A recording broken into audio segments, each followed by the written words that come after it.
Welcome, everybody, to Daryl and Buu's weekly update. I will bring on Daryl in just one moment, and we have our guest today, JON CALALANG, that I'll bring on as well. But first and foremost, I wanted to take a minute at the beginning of this to let everybody know, if you haven't seen already, there's a very important CVE that was released, which is a remote code execution vulnerability against the Big IP user interface. Now, this is addressed in a K article, a knowledge-based article on askf5.com, which is K521452554. There's a couple things that are noted in there. First and foremost, best practice is to have your management interfaces locked down and on secured networks, not publicly exposed. So it highlights that. There's also patches that have been released for all versions of TMOS that are supported right now. And what's also in there is a temporary mitigation that you can apply to your Big IP. Now, I recorded a really quick video last night on what it looks like to implement that temporary mitigation. So all of this, and I'm pointing this out as well, all of this is in our weekly newsletter. So you go over to darylandbuu.com, enter in your name, email address, and you'll get a weekly newsletter around this. At the same time, for F5 specific security advisories, you should be looking at subscribing on askf5.com for those types of notices. This would have actually, so that disclosure had actually come out a few days ago. At this point, June 30th, it was released and disclosed, and then the advisory started coming out from F5. So anybody who was already subscribed should have already known about all of this stuff. But for anybody who missed that, wasn't subscribed, haven't seen it in the any sort of publications or anything like that, this is another way of noticing or notifying everybody as well. And we're sending this out via email and whatnot to everybody as much as we can. So just wanted to point that out. I will pull that off of there, and we'll bring on Daryl and John today. Hey guys, how's it going? Good. Good. I brought my cup. I don't know if you remember you probably remember your original video, but where you pull your Yeti cup out of your cabinet. I was like, I'll bring my cup back on because now I'm part of the crew. That video, that is archived. Hold on. Oh, no, wait. I was going to play it, but it has to roll up for a second. So OG fan, because I noticed. Yes, people who have been watching in the last couple of weeks won't know that reference. So I would encourage you to go back a few episodes, and then you'll get the reference there. But yeah, it's a great cup. I love using that cup actually because it's like a nice wide. You have a big one. Yeah, you have the larger size. So I think it's the same one, the little mug. Yeah. Yeah, I don't know. Size. Oh wait, yeah, that is a different size. Yeah, you probably have the bigger one. Yeah, because when I travel, I carry this one with me, so I don't have to don't get a Starbucks cup. I can reuse this one. So I bring the smaller cup, and it fits in my backpack. So I'm anxiously awaiting for the new format for the taller beer cans. Apparently, it's yes. It's not available yet, but you can actually go onto the website and basically put your name down to pre-order. Yeah, every brewery here does that. True pint size. Yeah. So they don't have them. Which, I mean, for anyone that doesn't know, I live in Bend, Oregon, which is also the headquarters for Hydro Flask. So if you walk around town with a Yeti, you get a terrible glare because of the local company that's here. But Hydro Flask does actually have the tall one. Okay, Yeti doesn't yet, I don't think. So we just have to do that. Plug Hydro Flask, Bend, Oregon, along with Blockbuster. So. Yes, the last Blockbuster in America. Yeah. Which I have a membership to. We do actually rent DVDs there.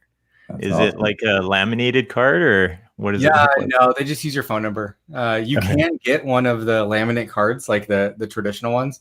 But it just has your phone number on it. there's not too much special to it. They have all the swag there. I mean, it is legit. It's a Blockbuster. You walk in and it has all the new releases on the outside. But we rent probably once or twice a month because the kids like cartoon movies and it's easier to get them and they can just watch them over and over again. We don't have to worry about, how much time they're investing in their iPads and stuff like that. So like it's all in Blu-ray or DVD format? DVDs, Blu-rays. I mean, they have a pretty big selection. It's of older, cartoons as well, but they have new releases. Every week they do the new releases. They come in DVD and Blu-ray. I had to go buy a Blu-ray player, which if you try to buy a Blu-ray player now, it's actually difficult to find one. I think the only manufacturer that's, not a subsidiary of other ones is Sony. Like they still make them. So I had to find a Best Buy, which is also fun. So find a Best Buy and then find a Sony Blu-ray player to be able to play them because I wanted to be able to watch them in high res. So nice. It's going to be like the turntable. It'll be cool again in another few years, I'm sure. Yeah, maybe. I bought a Blu-ray. I bought the new Jumanji Blu-ray. I haven't bought a movie in so long, and I was there, and they have them. They sell them after they've been viewed for a while. So they're $6, something like that, and it's a series that my wife and my kids would watch over and over again. So why not start it back up again? Get out the leather portfolio of all the DVDs that we used to have. Oh yeah, I just threw one of those out a couple months ago. I had a big folio of all these DVDs, and I don't know, no use for them now. I don't even know what in my house even plays DVDs or Blu-rays at this point.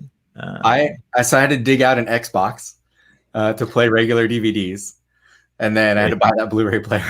So there was some effort to it, which does, I do like the fact that at least the new PS5, I think it still has a DVD player in it. So it can play those things. Yeah. So now I'm looking at consoles because the Xbox is really old.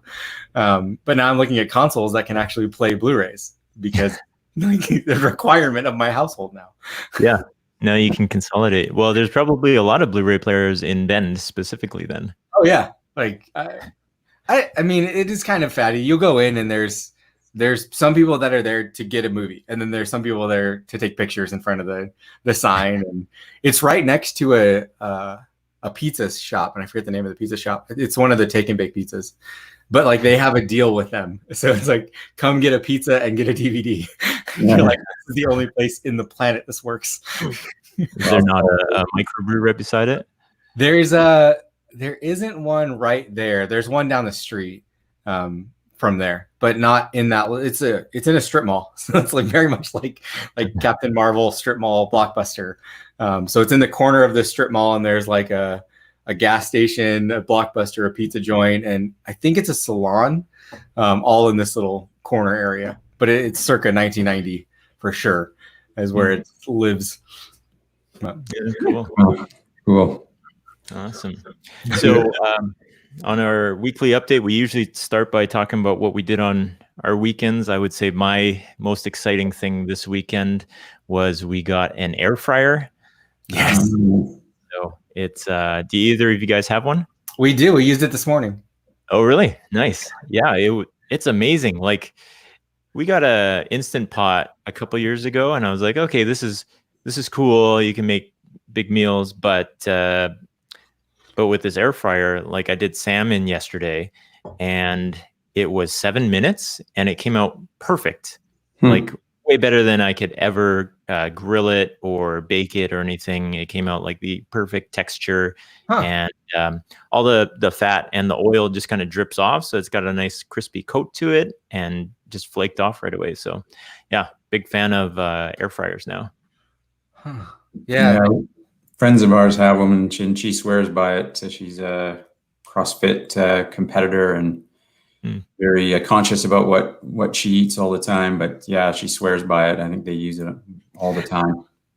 We use it for different things. Ours are French fries, hash browns, everything that you shouldn't eat as a CrossFit person. But this morning it was Trader Joe's hash browns. You can fit 2 of them flat right in the bottom of it, and 10 minutes they're perfect. So that's what the kids want to eat before they go off to school. So you oil them? Unhealthy, somewhat healthy. No, you just put them right in. Yeah, you don't do anything to them. Okay. So we've done other things in there, mostly things that you would typically fry, though. I cook a lot of salmon, but I've always done it either on the barbecue or in a pan, right? So I've never tried it in the air fryer, but that's a good thing to go for. I mean, maybe next time. Yeah, it worked out well. I mean, another thing I'll mention is, so I've started to, I had this other channel, this side channel called the B-roll for this. And I was trying, I wanted to use that as like a YouTube experimentation channel. But I think I'm just going to use my personal YouTube for that and just experiment with that because it's a lot more applicable. I have reasons to actually record things in my personal life. So anybody who's on or who's a listener on here, you're welcome to look me up. Now, when you look up Buu on YouTube, there is a Dragon Ball Z character named Buu that is always beating me in the search results. I'm slowly catching up to him as I put out more content, so that cartoon character is slowly coming down, and eventually we'll take him out. But he's been popular for like 30 years, so I don't know if you're gonna win. He's got a lot of content out there. He's getting like millions of views, and it's going to take me a while to take him down. But if you look me up, you'll find my personal YouTube, and we did record a video of doing the salmon. I haven't uploaded it yet, but that all of this stuff is live streamed now, so I need to keep up on my editing skills and stuff like that as we create videos. And so there is that. So I'm creating some personal videos on there that'll be fun, like the Whistler. I had some more shots that I didn't include in the weekly update from last week, but that's on the personal YouTube now. And what else was I going to mention about that? Oh, and I am still editing videos, so I started doing something called Just a Minute, and that's on the main Daryl and Buu channel. And those are just little, they're not actually 1 minute, they're usually like 3 minutes, but little quick tech things. So I actually talked about the remote code execution on that video. But yeah, just trying to keep up and maintain my video skills since we're live streaming most of this. So yeah, that's about my weekend. How was yours, Daryl? It was nice. Sunday, obviously, yesterday we got some sun. It's been unusually cold and rainy here, obviously, but so we met some friends in the park. Yesterday, one of our friends just got a new puppy, a baby, or I guess it's about 9 or 11 weeks old. I can't remember, but a furry little Samoyed, cutest thing ever. So I got to go and see them and play with the puppy in the park. Saturday night, we checked out a new restaurant down in Olympic Village called Ophelia, a new kind of a modern Mexican cuisine, where the old Wild Tail used to be, right there in Olympic Village. Same owners apparently, but they just switched it up. So we'll give that place a thumbs up. Good drinks, good food, good service. So cool. Yeah, other than that, it was catching up on a few things around the house. Cool. Down in Bend. I had a good weekend. To catch up on your pet friend, it's like pet adoptions. I think I read her up to like 600%. Oh yeah, right? Yeah. So people are home, right? Yeah. Like, it's the perfect time to get a pet. I mean, you're rescuing something, right? And then, or harnessing it, but then you're also there, so you don't have to leave it and go to work. Like, it's just a really good time. So I've read that like almost all humane societies are like 600% adoption rates, and they can't keep things in because of that. Right, people at home, which is great, I think, for animals. Both of our dogs were rescues, so it's fantastic when people do stuff like that. That's the hard thing about training your pet, right? Is that you're not home all the time. Like, you pretty much have to take time off when you get a new pet so that you can be there to train it. But if everybody's home now, then great, you can train your pet without taking time off. Yeah, or get lucky and have for our older dog now, when my wife and I got him, we worked at a place that we could actually bring our dog to work. So that was nice, right? Like, you could get a dog, you could bring him to work. It was pet friendly. And there are businesses like that are amazing. So that worked out, but now everybody's home. So why not? You're all there. Let's see. Cool. It was the 4th here. So, I mean, there was fireworks in town. We had a nice like social distance parade in our neighborhood, which was pretty cool on bikes.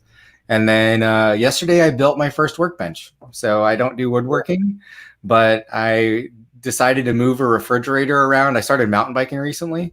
So I needed to get out all my old bike tools. And I built I don't know, about a 40, it's 44 inch wide. So I don't need to say about, it's 44 inches wide and like 26 inches deep workbench where I can hang all my stuff. And it's a floating wall one. So it's pretty good to spend some time building something. I think everyone gets some kind of satisfaction out of that. Yeah. That's cool. You built it all in one weekend. The what? You built it all in one weekend. I did that last night. So we went to my in-laws for lunch, like afternoon brunch yesterday. And then I got home, I don't know, around 4 or 5 o'clock. So between from like 5 till 11 last night, I was building a workbench in my garage. Nice. Like, I want to do this weekend. It's been bugging me. So yeah. Oh, that's awesome. I will also mention for everyone, the reason why we're doing these live every Monday is that we're here and available for questions. So anybody that wants to ask anything, feel free to ask. If you're listening to the replay of this, whenever you have time during the live streams, jump on the live streams and ask us questions. We're here for 30 minutes every Monday to answer any burning questions you have. I would say I've answered probably many emails this morning already about the RCE. So I've answered lots of questions already, but we're happy to answer questions live on here. Now your mention of mountain bikes there. I'm trying to buy a mountain bike for my middle son, and they're sold out everywhere. Like you can't get anything under $4,000. Oh yeah. So along with pets, right? Bicycle shops were considered essential because they were a transportation mechanism. So they remained open during everything. And again, social distance exercising, bicycle shops are 500 to 600% growth.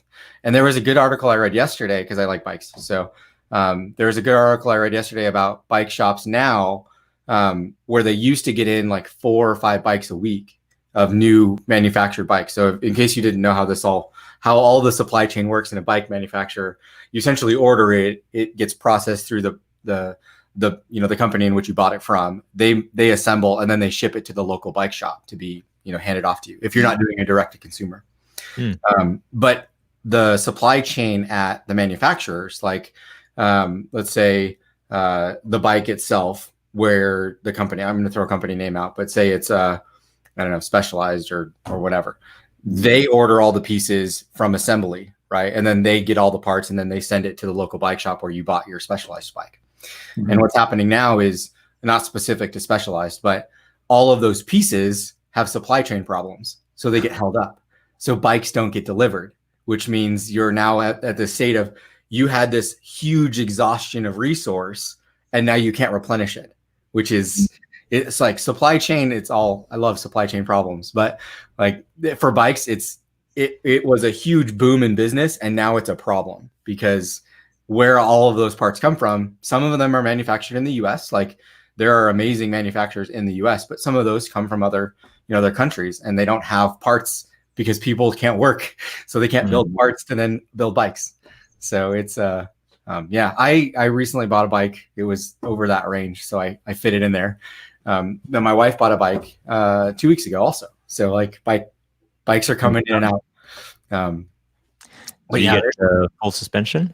Yeah, I have an Evil offering. So this is from near you guys. So Evil is a manufacturer in Bellingham, Washington, and they test all of their components in BC. So I have them, and then One Up is a brand that I like as well. So they're from BC. So plug if anybody actually likes mountain biking, but all from that side. And then I had it all assembled here. So there's a bike shop here that I think every bike shop will do custom builds, but they ordered all the pieces as they were available, right? It was not like, here's the portfolio, you can pick what you want. It's like, here's what's available. You can have this. So it was a little bit different than building it before and other bikes. And then from there, right, all the pieces showed up and then got assembled. So it took me about 2.5 weeks to get a bike rather than just walking in and getting one. So, yeah. So I ordered one then for my son, a Trek Marlin, just the basic hardtail, and it showed one in the size that I wanted, in the color that he wanted, available on the site, and then I ordered it, and my credit card has been charged. So hopefully I get a bike at some point. I haven't been caught. I got an email from the bike shop saying we've received your order and they've taken my money. So hopefully something comes in. I think that, was it a direct to consumer buy? I know that Trek does some of that. Like you can get it online of a bike from like Backcountry or something like that. They have an interesting, that was actually interesting because comparing the different e-commerce experiences between Trek versus Norco.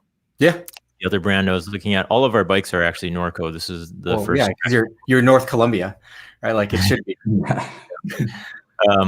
The Norco site was, here's the bikes and here's the stores. Go call the stores. And Trek had a lot more of an integrated e-commerce experience where it listed stock and it listed supply per store. Even though the stores are independent, you would expect that when it's all integrated, like a Best Buy would know all their stores' inventory. But Trek actually looked like they did a pretty good job of having inventory count for the individual stores themselves. So, and because of that, because I knew that at least it had a green check mark for that bike, then that motivated me to order it, as opposed to Norco, where it was, you have to call every store to figure out where it is, and that deterred me. So shout out for digital transformation. And tying this back into F5, how, decisions can be made based on user experience. 100%. Right. Like the direct to consumer bikes, like they know their inventory, right? And even in this scenario, like where Trek manages, or at least gets an update from the LBSs, that they get some kind of user experience better for you. I would say anything that's gone through that kind of digital transformation, like a bicycle manufacturer, like supply chain representation on your website, that drives business. Like an amazing. I know. So Canyon is one, or YT, these are all direct consumer bikes.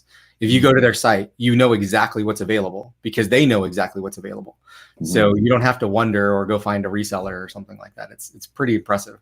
I wanted the experience, and I think everyone should support a local bike shop, but I wanted the experience of going and picking out all my parts and seeing it get built and take pictures, and it's pretty awesome. So. Well, so the phase 2 of this is, now I have my older son who's sort of into mountain biking. My middle son will have a nice bike now as well. I've got a bit of an older one, but my birthday comes up soon, so I think I might reluctantly, maybe, because it's another exercise thing, grab a mountain bike if I can find one. So maybe I'll have to actually go piece one out, and because I noticed as well, you could just buy the frame. And the bits and pieces. So maybe I'll have to piece one out. Same problem exists apparently with camping gear. We've got a backcountry camping trip planned with some friends for a September long weekend, and my wife and I have never done it, so we're kind of tried to go and load up on all the camping gear this weekend. Stores had no stock, so went online and got some of the things that we need, and some of it was just like, okay, we were going to buy a stove. It was there was one left, went to hit enter, boom, it was gone. So I think it's the same phenomenon that's happening with bikes is happening with camping gear right now. And I mean, I'm proud of people that are getting out to do stuff like that, right? Those are events that you can do by yourself. You're not going to infect a tree, right? Like you can be social distant, you can be safe, right? You can still enjoy the outdoors. So I think it's great, but it does put a burden on supply, right?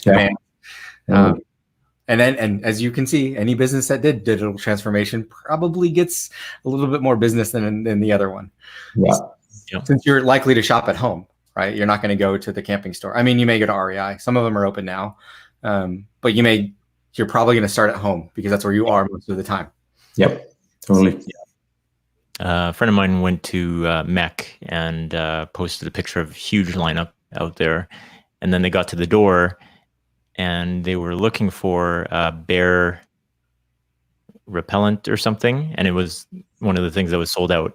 But they had to wait in line, and then they got to the door and then found out that all the bear stuff was sold.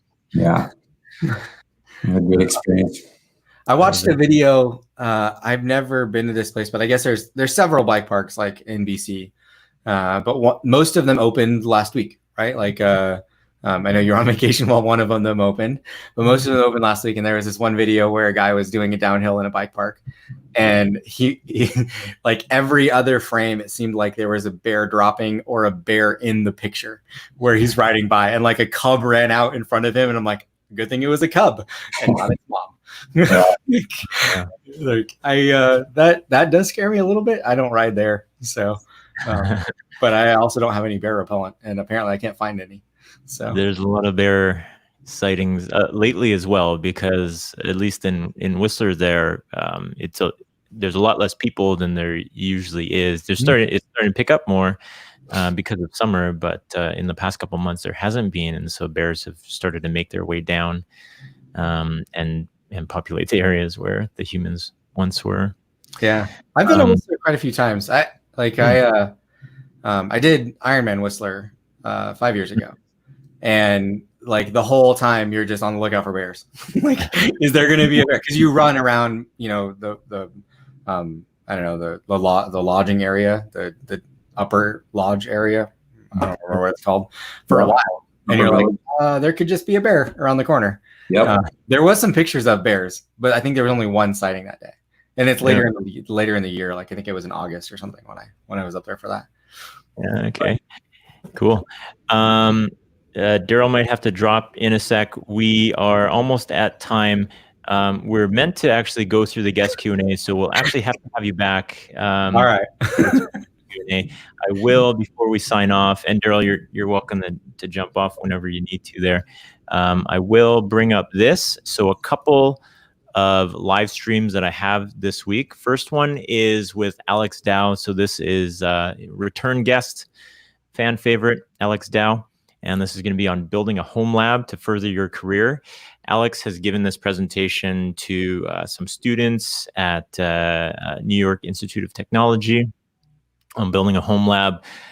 So for folks who want to build their lab at home, now there was a lively discussion on what a cloud-based lab looks like and the advantages to that. Obviously, big advantages to not having all that gear in your house. But for folks who want to have the gear in their house and want to run it full-time, this is a possibility for them. So Alex will go through that. And I think we'll probably have a couple of these discussions ongoing, because there's lots of different ways that you can slice this. And Alex has one. And his is probably more security-focused, Alex being a security consultant. That will be cool. And another live stream that we'll have is with David Wood. A lot of people in Vancouver will know who David is. And one of the ventures that he has, aside from all the business stuff that he does, he's the founder of Wirefire, which is a popular network consultancy in Vancouver. And they spun off and sold their ServiceNow business side of the business. But he's also the founder of Kina Social Ventures, which does access to education for at-risk girls in Nepal. So I wanted to have David on. He does really good things. It's not at all an advertisement for David's company or anything like that, but Wirefire is actually a B Corp as well, which has to meet high standards for how they measure their bottom line. That's a triple bottom line, how their impact on their employees and their impact on the environment. So I thought it'd be great to have David on, talk about building for good causes. That's awesome. Okay, guys, I'm going to drop just because I've got a previously scheduled call, but John, always good to chat with you. Yeah, of course. When we bring you back, I want to hear your top 5 favorite breweries in Bend. I think might be another time. Where do you want me to do it? Right? I don't know that I could rattle all 5 off right now. Yeah, your next call, we'll have you on before too long, I'm sure. Taste testing first. All right. We'll research from here, guys. Yeah. Talk to you soon. See you, Daryl. All right. Yeah, and we'll sign off from here too. We've hit the half-hour point. We'll have you again on, John, to do our guest Q&A. Since we didn't get to that, we just kept talking about bears and bikes. But we'll have you on that. Yeah. Bears, bikes, beers, and Blockbuster. Yeah, it's a B-roll. There you go. Exactly. Cool. All right. If everybody watching right now, if you haven't subscribed to this already, there is a subscribe button. It's actually below John over there. So hit subscribe on that. There is, we'll get another one of these shots here. And then podcast format, if you want to listen to us as opposed to see us, we're on Apple, Google, and Spotify. Technical newsletter that comes out every week. Head over to darylandbuu.com, sign up with name and email address on there. But otherwise, all of this is found on the YouTube, which is youtube.com/darylandbuu. And also check out my personal YouTube where I'm uploading videos where I'm playing with editing as well. Just something to take my mind off of normal stuff. So that's always, that'll be fun. All right. Thanks a lot, folks, and thanks, John. Yeah, of course. I'll see you later. See you later. Oh, hold on. Let me get the outro ready. There we go. Thanks for checking this out today. If you're watching via YouTube right now, go ahead and click subscribe down below. Also click the bell for notifications. That way you will find out when we are dropping a new video or when we're going live. Also, there's darylandbuu.com. If you head over to that, leave your name and email address, we will drop a weekly technical newsletter in your inbox every Monday. Also, this is available via podcast, Apple, Google, Spotify. Head over to one of those, hit subscribe, and you'll be able to listen to us in the car on your commute or during a walk or a run. Thank you very much, and we will see you next time.